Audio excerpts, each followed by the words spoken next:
All right, let's get this going. It is 20 after, so we are more or less on time. Anyone else milling here who wants to come in? Yeah. So, just a couple housekeeping pieces. One of those is that, do we have council members in the room here? Council members, show of hands for council members. These folks have been hard at work this weekend on retreat, preparing for the year, and so we've all come back a little tuckered out this morning because we worked really hard. But I think it was helpful time together. We're going to have a blessing of the team up at the 10:30 liturgy here, so I hope you'll be there for that if you're not heading out.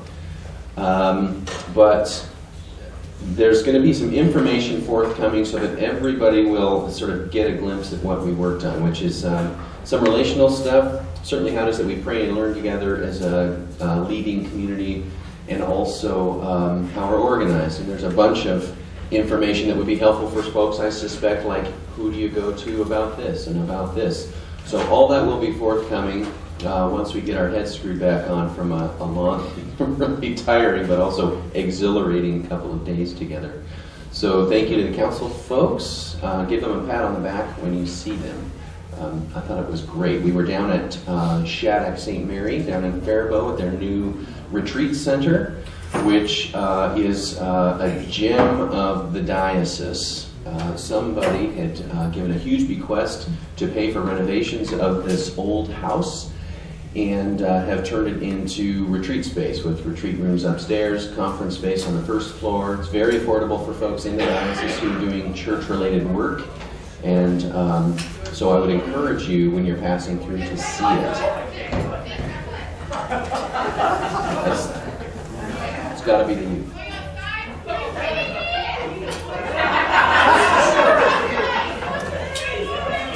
So let's talk about that for a second.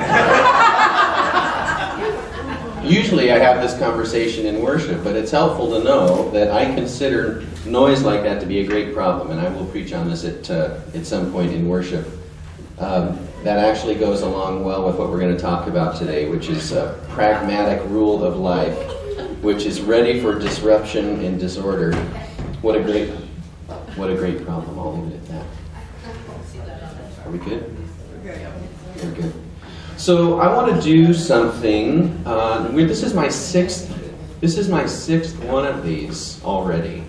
Not quite yet to the 6-month mark, but this is the 6th of these Dean's Forums, and I just wanted to mark the occasion with an opportunity to take just a few minutes and see if anyone has just any questions about what we're doing here, or what I'm about, or what I care about or don't care about. Just a chance for anyone to ask anything of me at the 6-month mark. And I really do mean anything. I'm just going to sit. I know you're all being sweet. Well, are you pleased with your progress? Good question. Am I pleased? Well, I'll answer that in two ways. Am I pleased with my progress, and am I pleased with the faith community's progress? First, with me, yes, I'm exhausted. I'll say that. It's been a heavy push for 6 months.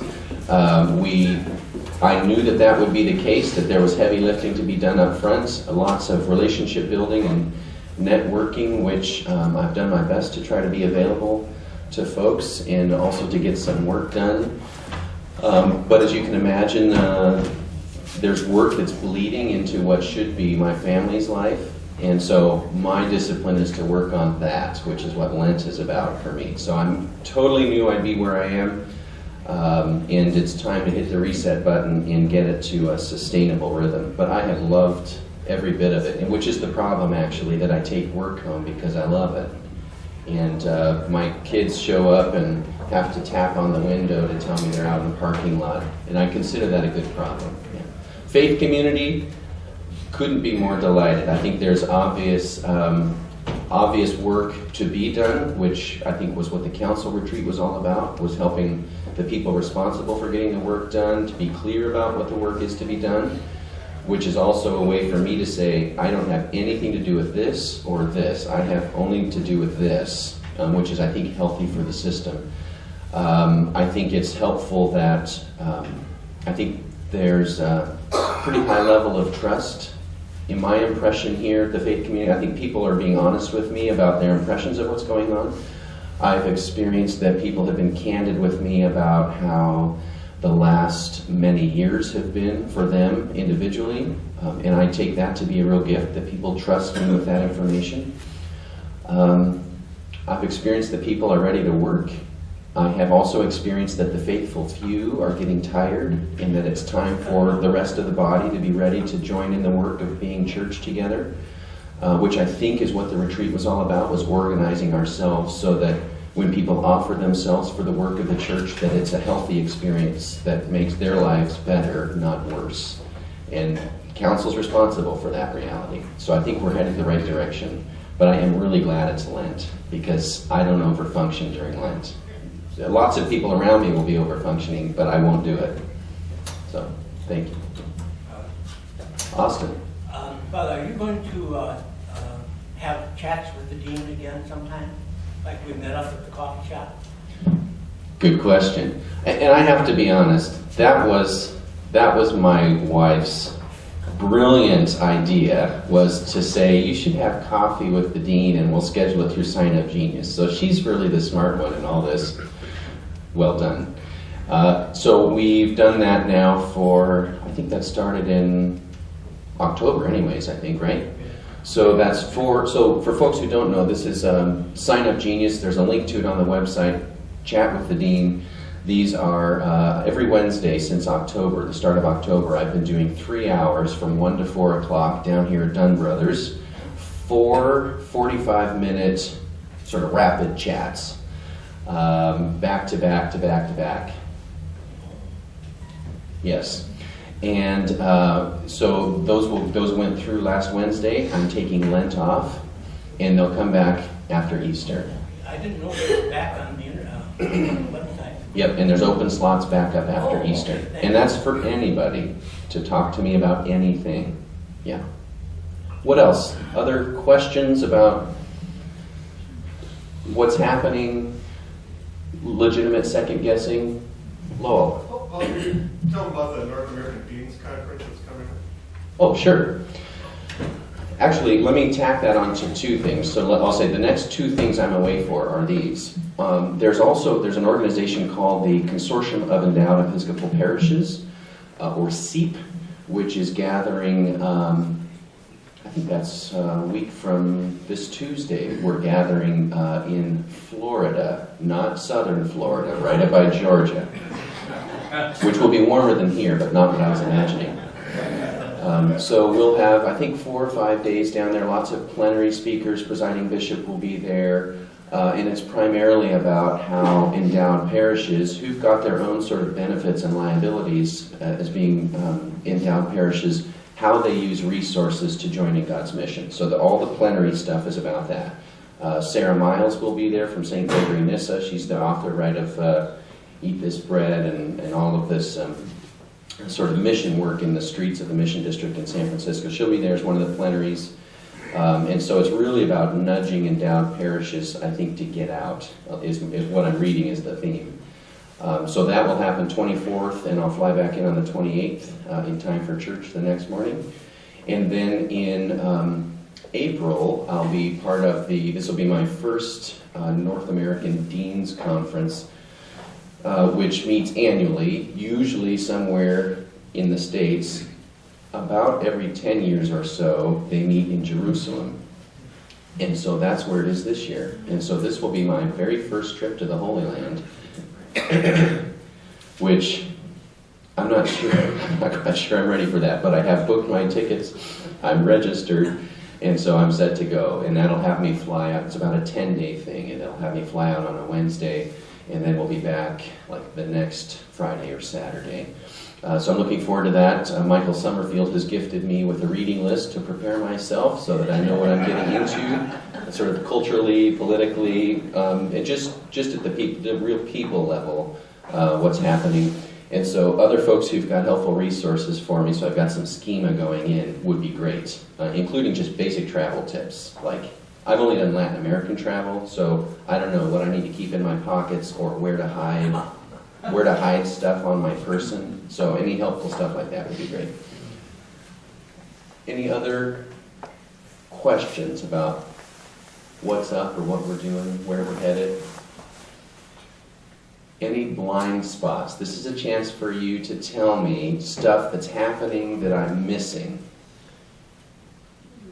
And you can be candid with me about this. What are we missing that needs a little more attention?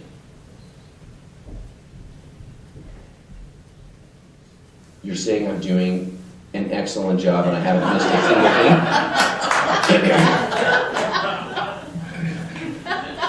I don't want to call you liars, but you're very sweet. For a while yet, anyway. Yeah, get me after Lent, yeah. You can also leave notes. If it's anonymous, I will not read it. But if you put your name on it, I'll be happy to follow up on the blind spot that I'm missing, if that's a more comfortable way to tell me what isn't happening here that should be. So it is that time of year where this is our last Sunday before Lent, the last Sunday of Epiphany. And so it isn't unusual in parishes of all denominations to be talking about the question, what do you do for Lent? And so that's what I wanted to do this morning. I wanted to take just a little bit of our time together to facilitate a little bit of conversation about options for how we understand the practice of Lent. It is its own season. It'll change. It'll have its own liturgical life. The music will change. We'll move from major to minor keys. We'll have a catharsis in ourselves that goes along with that. Colors will change. Program will change. We'll be part of a fundraising initiative which will keep our mind on the season as a container. Lots of things will happen during Lent around us as a faith community. But it's also a particular time for individuals to hit a sort of a reset button for themselves in terms of the practice of their prayer life or their study life or their, oftentimes the question during Lent is, right, the perennial, what are you giving up for Lent?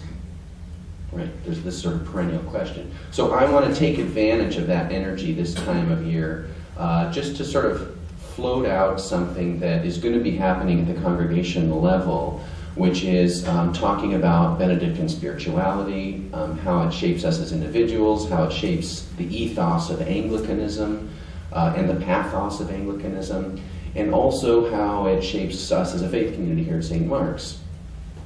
Some of you may have heard, if you've read all of the literature that's come out about it, and if you haven't, there is a workshop happening here at St. Mark's the last weekend of February. The 28th, the Saturday, there's a workshop here, and we'll have Helen Appleberg as a guest that Sunday morning doing the community forum at 9 o'clock. And Helen Appleberg is the creator of the Community of Hope, which is a model of community pastoral care grounded in a Benedictine framework, which is both about an ethos of a faith community and a pathos in terms of the practice of being Benedictine together. Helen has worked very hard to pull this together, working with several other Episcopal faith communities in the city to put this workshop on. And the reason we're hosting it here, A, is we're the cathedral and we have the facilities for it, and cathedrals play host. That's part of our charism. But also because Helen and the pastoral care team here at St. Mark's have identified Community of Hope as the framework that we want to use as a faith community for the practice of caring for one another and accompanying one another in our spiritual lives. So it's a radically different framework, which you'll hear more about through that. But taking advantage of the fact that there's a Benedictine spirituality that's going to be reinforced there, I wanted to talk a little bit about it this morning in terms of the notion of a rule of life. So before we do that, I want you to take 2 minutes and do 1 minute apiece in quick dyads and simply say to each other, what I do during Lent is fill in the blank. And if it's utter silence, that will be its own answer. If it's a whole bunch of stuff, that will be its own answer. So just do that. Would you just find somebody next to you, take 2 minutes and flip. 1 minute is the other person. Okay? Yeah, say hi first. 2 minutes.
All right, if you haven't switched, it's time to switch.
10 seconds.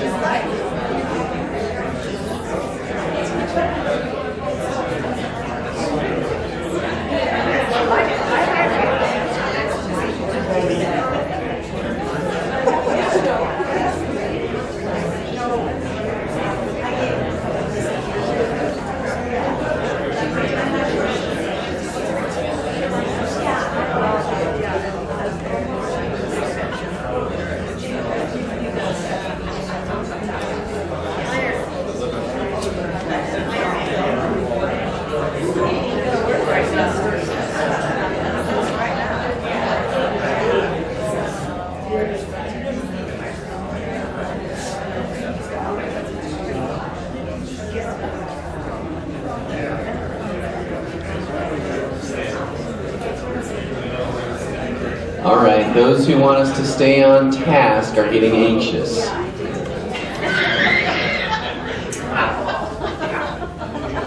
That is not me. It sounds to me like you all want to talk with each other. So next month we'll just face the chairs toward each other, which I think would be great. I'm just background music up here. So what did we hear from each other? And specifically, just popcorn out what you heard, not what you said. What did you hear from each other about what Lent is for you? Just popcorn it out. Introspection. Introspection. Need to know more about Lent.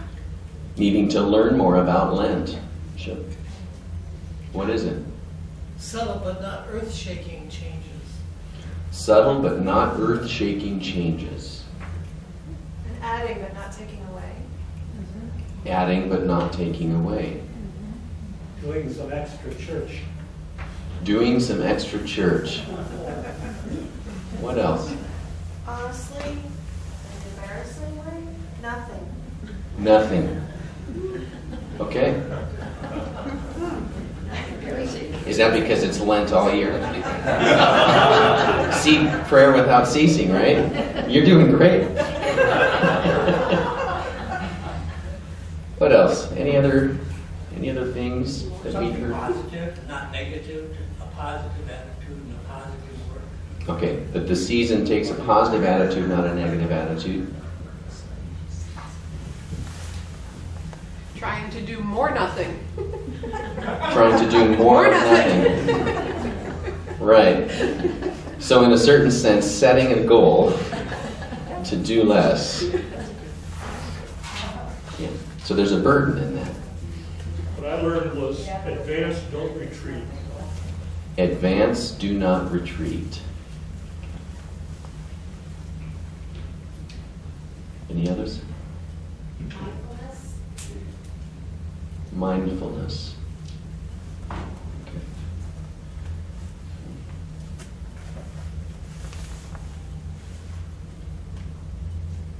From the Richard Rohr book, you're already on the way. It's not from a dead stop. You're already in it. Right. Okay. We're already into it. So it may be a season perhaps even of just identification and clarification and yeah, a sense of mindfulness about what we've been doing. Meditation. Some meditation. Okay. So this will show up in all of the preaching during the season of Lent. But of course the guiding image for the season of Lent is the image of ash, right? That will impose on Wednesday. And ash, of course, is that great reminder of our mortality, which is a way of reminding us of our immortality, and also in a real sort of community sense, it is a reminder that, as I wrote, I think, in my February newsletter, it is a reminder that we're of the same stuff, right? That despite all of the busyness and all of the sort of differences that tend to show up in a community, all the way from superficial to very real and deep differences, that in the end we are of the same stuff. And as such, it means then that we're in it together, We've come from the same place and we're going to the same place. And the God who has given life to the stuff of the earth has done so in equal measure to each one of us. Right? Has done so in equal measure to each one of us. So it's not unusual that Lent would take on a theme of justice. That wouldn't be unusual for the season to take on a theme of justice work. And oftentimes there's a great extraversion of good works from churches during the season of Lent. But it's also a season during which we pay attention to what it then means if it's true that we're of the same stuff, which is often the time during the season where we ask about those things in our heart and in our mind and in our daily lives that divide us from one another. The rule of St Benedict comes to us from the 6th century in the context of division and downfall of empires, a time of significant anxiety, a time of despair, one might even say, and a question then in the midst of that about how it is that the praxis of faith changes not only our perception of what's happening around us and our understanding of what's happening around us, but also our engagement with what's happening around us.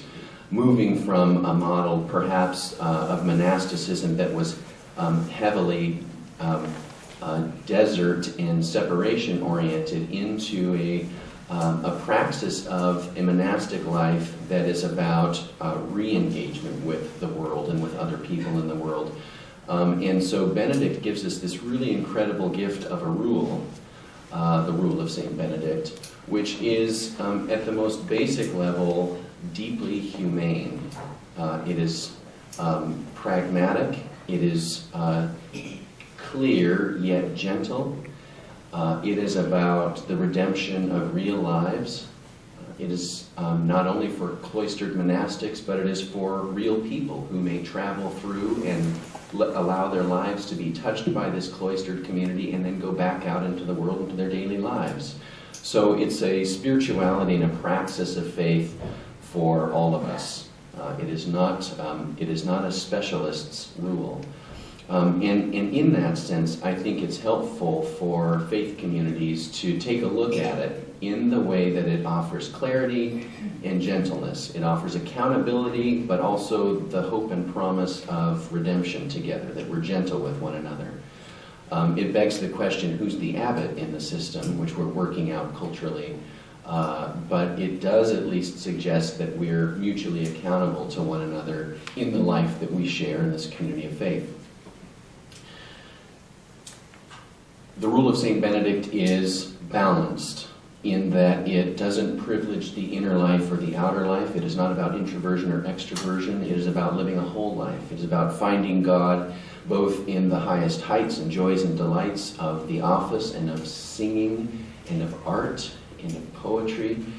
It is also about finding God and encountering God and revealing God sacramentally in the work of community, which is everything from doing dishes to cleaning linens to tilling soil to gathering harvest. All of that is of God. And so it reminds us then here in the church that there's a real integration is what we're after, right? That the life of faith that we're after in terms of a Benedictine spirituality is an integrated life, which Parker Palmer has written a whole bunch about, which is begging the question, is there anything that we do at any time in any day that isn't an opportunity to be faithful to God, to discover God, and in fact to engage and encounter God and partner with God in daily life? It begs the question, is there any part of our lives that God isn't interested in? And of course the answer is no, that God is interested in redeeming all of it. And that is true for us in a faith community. And so this stuff will start to show up when we ask the question here at St. Mark's, is there anything really that doesn't matter, right? We say don't sweat the small stuff, and I preached on this a couple weeks ago. Well, actually the small stuff is sacramental, right? It actually matters. If we get stuck in it, we're probably not being faithful to the big stuff. But everything we do as a faith community is an opportunity to find God and to seek God out in minutiae, in the little stuff. It is balanced also in its honoring of the whole person as we encounter God. It honors the praxis of prayer in all its various forms. It honors, so in a sense, if you're imagining head, heart, and body, it honors folks who are heart folks, right? We all sort of come to this, I think, with a leading edge. We've got some heart folks in here, whatever your Myers-Briggs or any type might be. We come to the spiritual life with a leading edge. And it may well be that our leading edge is the prayer life, that we're natural contemplatives, or we're natural sort of sacristy rats, right? We're magnets. We're drawn to the place. And that may be our leading edge. And the balance of this, of course, is that the life of study and learning matters just as much as that. And so it matters that we be people who practice having an inquiring and a discerning heart, that we spend regular time with Scripture, and that we spend regular time with people who have written about Scripture, who've deconstructed it and reconstructed it. It matters that we would study the history of the church, to be honest about when we've been at our best and when we've been at our worst. It would be helpful to study the world around us, to be aware of what's happening in the sciences, both hard and social.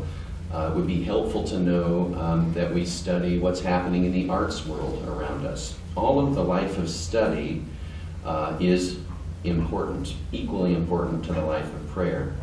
And the third piece of this, which we lose sometimes in the church, because it seems to be the case that we sometimes privilege head and heart over body in the church. But body, in terms of the vehicle through which we work, right, prayer, study, and work in the Benedictine balance, that our bodies matter. What we do with our bodies matters. And that's everything from work in the classic sense of the monastic life, where we're tending to the community life, doing dishes and laundry and tending the farm. but also that in our works we would engage works of charity and generosity, that we would set ourselves forward for works of advocacy and justice and tending to public policy, that we would maybe practice being healthy, that we would have a season of stewarding our bodies as vehicles through which God desires to do good things in the world. So the prayer study work balance is the essential framework for the Benedictine life. The notion is that it's portable, that there isn't anything in the Benedictine life that assumes that it can only be practiced in one place. Just like church, we would assume, I think we're trying to move out of a paradigm of the church, that church happens at church exclusively, right? That there's church and then there's not church, right? The notion that church is something that we do, not something that we are. And so the Benedictine framework, I think, is a corrective to that notion that church is a place, not a people, is really helpful, right? The idea that we may show up here and we talk about Sunday liturgy as the great Thanksgiving, right? The whole thing is the Eucharist. And you have to ask the question, what are we thankful for? If not for everything we've done the previous week and God's presence in it, and everything that God has called us to do the next week. So it suggests to us that the life of faith is a daily life of faith, right? So it complicates any notion that church is just what we do here, and then we go back to our real lives. Within the Benedictine framework, there's sort of a cycle, there's a process. And I'll just hand this on for one of those ways for us to think about, in the season of Lent, maybe what our growing edge might be this year. We might want to burden ourselves with the obligation to get it right this year. We might want to say, okay, I'm going to figure this out, and I'm going to cultivate the perfect spiritual life this year. And you would be welcome to do that. You'd be welcome to set that up as a goal. But of course, the Benedictine framework is a little more modest than that. It would say just identify a small growing edge, because you're going to have every day of every year from here on out to work on this stuff. But identify a basic growing edge. And the three-part framework for the Benedictine life is this notion of stability, there's a notion of obedience, and a notion of conversion of life. And all three of these together, none of them are privileged over the others, but that the cycle of life within the Benedictine framework of prayer and study and works is about developing these realities both within us and around us, that we would be more stable, that we would be more obedient, and that we would commit to conversion of life, right? So let's unpack these real quick.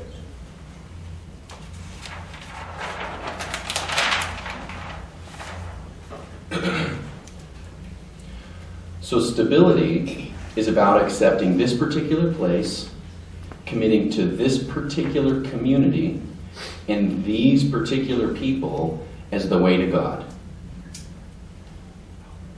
Does that seem reasonable enough? It's about committing to this place, this time, and these people. It means giving up the idea that God is only in the next place, only in the next set of relationships, and only ever around the corner. It gives up the notion that the grass is greener elsewhere. What that means to us is that in God's agency of positioning us in the world, it suggests that God has put us in a particular place, which is our mission field. That the spiritual life is about finding God there, now, with these folks. It is about suggesting that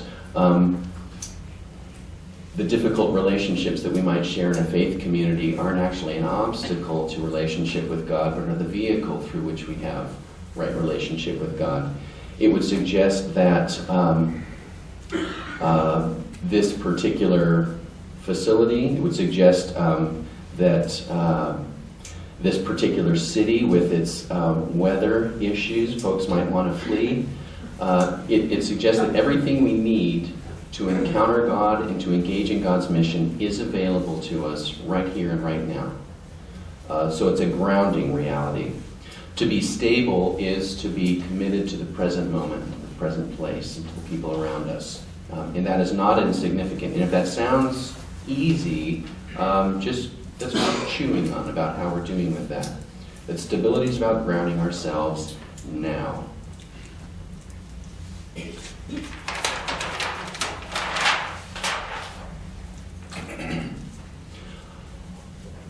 Obedience is a lifelong process of learning. Obedience from obedere is about listening to the word of God.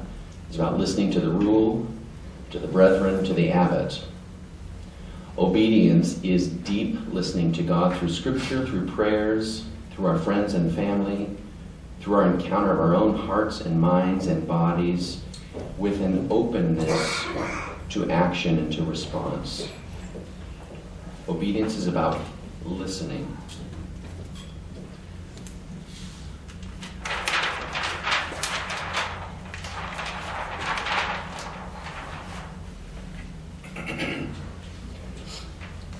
Conversion of life is a commitment to total inner transformation. It is an openness to the new work that God is doing in our lives. Conversion of life is about taking some things up and about setting some things aside. Conversion of life is about allowing God to guide us, to guide our thinking and our acting in the world as disciples. Now, we each do this in our own way. The work of stability, the work of obedience, the work of conversion of life. We each do that in our own way. That's the great wisdom of the rule of life. It sets out a framework, but within it, each of us has to own how it is that we're going to put our time and energy into working out our salvation. It is not prescriptive, which means that I don't get to say, you need to do this. It is prescriptive in the sense that it means we don't get to tell each other what we need to do. It is only descriptive of a life that is balanced, right? A life that is about stability, obedience, and conversion of life. A life that is grounded in prayer and study and good works. And within that, we each are responsible for owning how it is that we put that together, where we put our time and energy, and how we cultivate a life that has that balance within it. And that is about the development of a rule of life, which is what I would love Lent to be for each of us. Just an opportunity to think about where our growing edges are.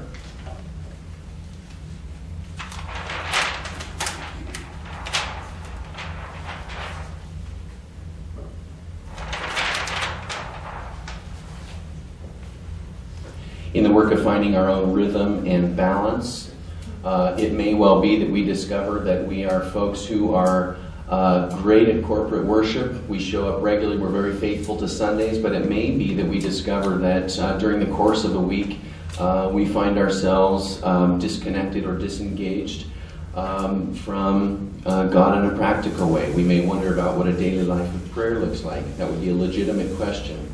How do I pray on a daily basis? When I went to seminary, I was grabbed by one of the Holy Cross fathers who was at the Holy Cross house down the hill. And he got hold of me, and he had my number from the get-go. He realized I was a perfectionist, which is true.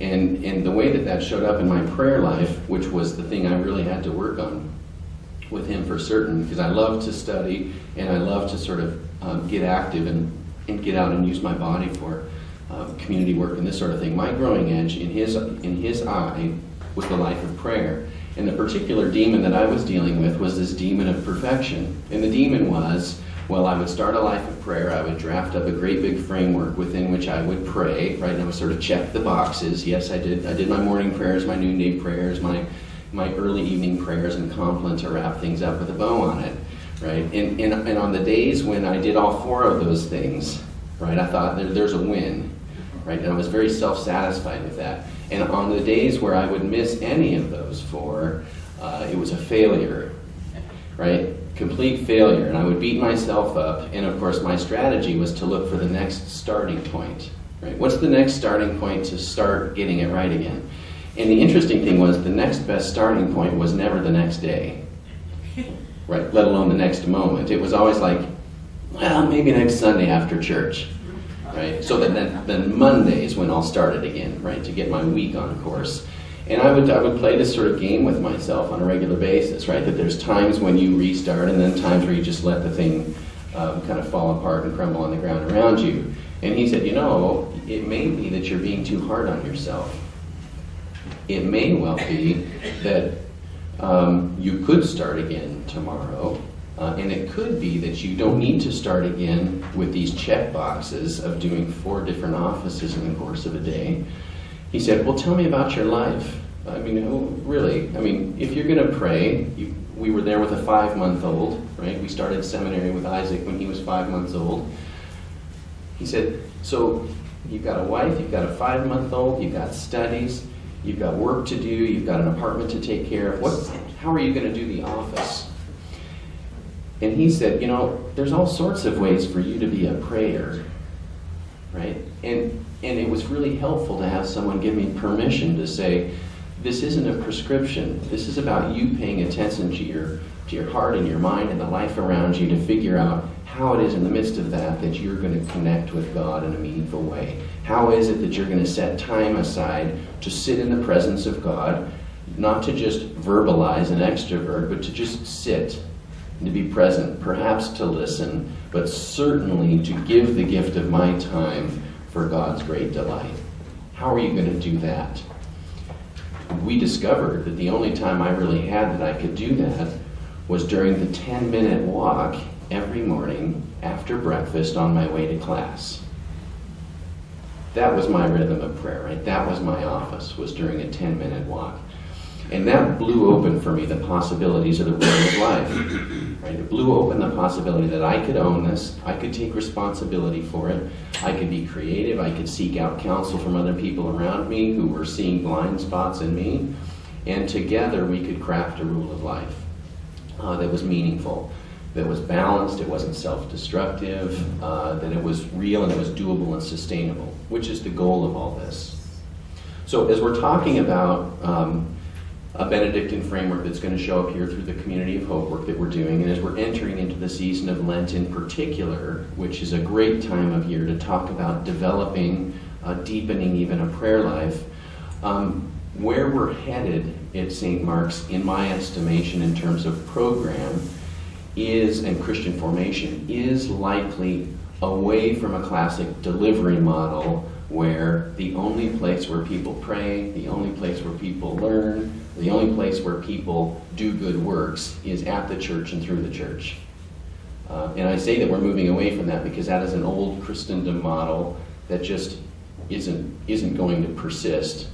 The emerging church models, young folks, particularly younger than me, are compelled by this notion of a rule of life because in their mind, as it's been articulated, is that it's somewhat more compelling because it's not so much about membership as it is about discipleship, right? That they would be connected and members of one body, of a faith community, but that they recognize that what happens on a Sunday morning or on an evening program is simply an expression of one of the things that they're already doing on a daily basis.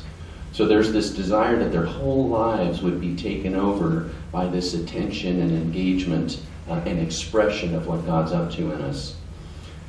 When we talk about Community of Hope here at St. Mark's, as we're doing small group stuff in our program and our formation work, all of it's going to be pointed to this idea that while we've got vast resources here, while we will always have people here to connect us to opportunities to pray and to learn new ways to pray, opportunities to study together, access to new materials that we might not have known about. We've got a great bookstore. We've got lots of opportunities to do good works, both just in our life together in terms of cleaning and serving and leading worship and all of these ways that we work, but also the great community outreach stuff that we do together. There's ways that we can cobble together a rule of life. It would be my great desire and delight that every person at St. Mark's would be able to say, yeah, I've got a rule of life. It's well balanced. I pray on a regular basis. I know how I need to pray and I do it. I know what I'm excited about, what I need to study, and I know how to get access to those materials, and I've got a community that I study with. And when I want to get on board with God's mission of healing and reconciling the world, I know how to do that, right? I know exactly where to go to do it. I know how to do it in a way that assumes a long-term commitment, that makes a positive difference in the world, and that I'm proud of. And all of those things are part of the rule of life. That's my great hope. And Mary and I talk about this on a regular basis, that each of us would be shaped kind of uniquely out of the gifts and passions that we've got. All of our rules of life will be different, but in the end it comes down to those three basic parts. How are we praying? How are we continually learning? And how are we serving as part of God's mission of healing and reconciling? Those three things. So in the midst of church life, which can feel very complicated and overwhelming, there's lots to be done as part of a church, right? Which I think is some heavy lifting. In the midst of all of that, it can be confusing about what's the main thing. All of this is simply to suggest that the main thing is pretty basic. Right? That the main thing is no matter what everyone's doing in the faith community, everybody knows how to pray and to connect to the heart of God. Everybody knows how to learn and to connect to the mind and the will of God. And everybody knows how to serve out of the unique gifts that they've got, the unique passions they've got to make a difference in the world on God's behalf. That's the whole rule of life. Right? I just want to ask, does that sound overwhelming or burdensome? Does it sound reasonable? Huh? Does it sound reasonable? Okay. So here's the challenge then. Ash Wednesday is this Wednesday. We've got a whole season to play with this notion of a rule of life. I hope you'll do it. I hope that you'll find somebody that you can share it with. If you want to share it with me, I would be delighted to have that conversation with you about your rule of life. And we'll just get something going. And we can check it every quarter, we can check it every half year, or we can check it every Lent. However you want to do it. But I'd love us to commit to that, because I think it'll change how we do what we do, and I think it will change our sense of what the main thing is. And we can let go of the stuff that is just killing us and focus on the stuff which is about God, which we find in prayer and study and service.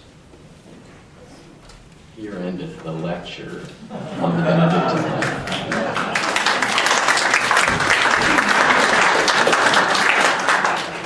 Anything from the community for the good of the order? Just announcement-wise. And Gregory? Well, I have a question about work in the Benedictine rule. Is there any kind of definition as to how that work might relate to the community, or even to the political climate? Is there any kind of direction there, or does it stay strictly? I don't know what I'm trying to ask. So it is about giving our whole selves to the work of God. Our whole self, based on the responsibilities we have in a community, may be that I'm the dishwasher, right? So all the Brother Lawrence spirituality about praying for the person who just ate on the dish and praying for the person who will eat on it next, right? That work of washing dishes is how we engage the community and how we express God's desire for us. It may well be that giving our whole selves to the work of God in the world is that we've got a passion and a particular set of skills, and we've got the time and energy to go be public witnesses and advocates for public policy that makes a better world. So it's about sort of consecrating what it is we do with ourselves, and it's holistic. Yeah, so that's the notion of work. It's what do we do with ourselves? Yeah. And that's been called ministry in daily life elsewhere. If you're paying attention to trends in the church, that was at one time called ministry in daily life, or baptismal ministry more recently, right? We're gifted and called by God to use our bodies and our gifts and passions for God's work, whatever they may be. Veronica? Well, I was thinking of the ore et labore, the pray and work, that they're one, and think of your work as a prayer. It's a kind of mindfulness in your work, whether it's your job or it's other work you take on. It changes it from being a chore into something that's serving your community and yourself at the same time. Absolutely. Yeah, I can just say, as a young family, for example, my experience when I went to seminary, of course, brand new at this whole father thing with a 5-month-old, my initial instinct was to think, gosh, how am I going to sort of manage the family stuff so I can get on with what God really wants me doing? Which sounds awful, right? Well, that's the message that I had sort of put in my head, was that there's this stuff that God wants me doing, and then there's this stuff that I actually do with most of my time. And the great integrating process, and the great ways that churches, for everybody, can diminish this sort of burden of anxiety and guilt about how we join in what the church is about, If your vocation right now is to be mom and dad or grandma and grandpa, that's your vocation right now. There is no guilt about not being on a committee of council, right? That's your vocation, and the church's task is to help you ground yourself in prayer, learn about that vocation and how it's been a vocation for thousands of years, and consecrate it, right, to God as God's work in the world. Right? That's what this is about. Any other last thoughts, questions? Good. We've got worship upstairs in 20 minutes. There's excellent new coffee thanks to the Welcome Commission who has moved us from Folgers to Pura Vida. Right? So enjoy. They've even increased the amount of coffee grounds to water ratio. Yes. So you may recognize it as coffee. So live it up. Thank you to Linda Brandt, if you see her. And thank you all for giving of your time to come and sit with us. And have a great start to your Lent.